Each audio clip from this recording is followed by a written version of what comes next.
এ যেন সাংবাদিক হয়েও আসল চক্রের গুরু ছিলেন। আসলে কি সেটা জানেন?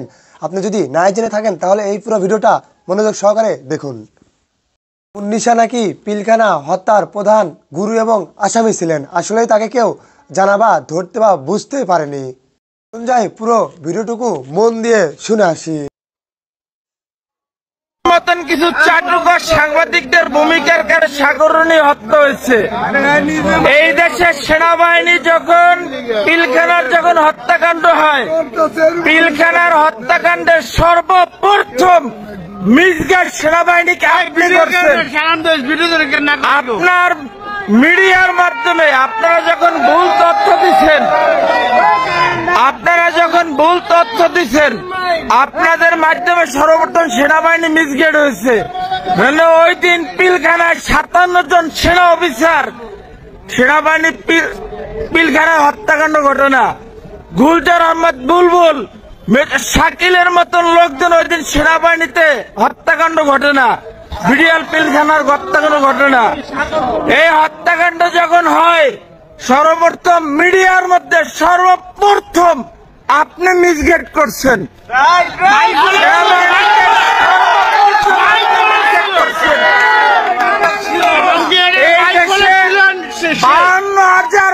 সদস্য এর ভিতরে আপনি একজন।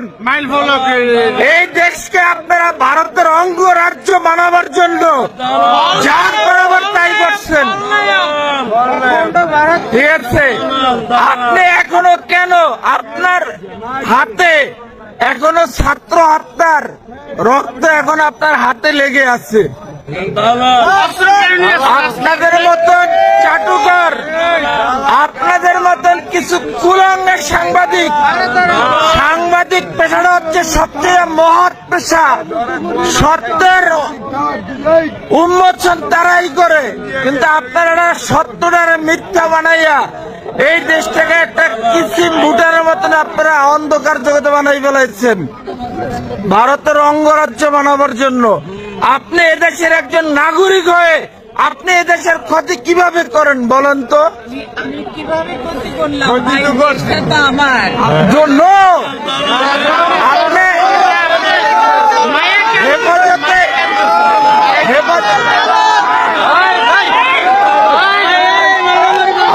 হেফাজতে ইসলামকে আপনারা কিভাবে ধ্বংস করে দিচ্ছেন বলেন? হেফাজতে ইসলাম নিয়ে আপনি মামুনুল হক সাবুজুর নিয়ে আপনি জোনায়েদ মহিলাগার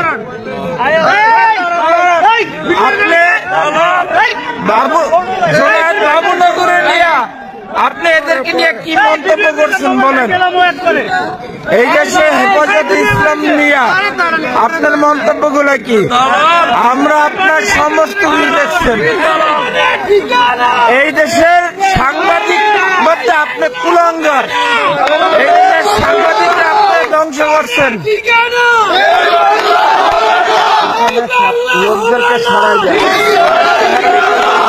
আমাদের লোক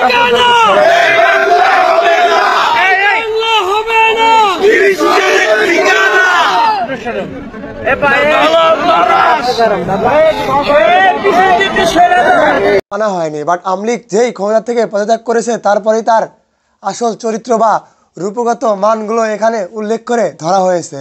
তো আজকের ভিডিওটা এতটুকুই। যদি ভিডিওটা ভালো লেগে থাকে অবশ্যই কিন্তু চ্যানেলটা সাবস্ক্রাইব করে যাবেন।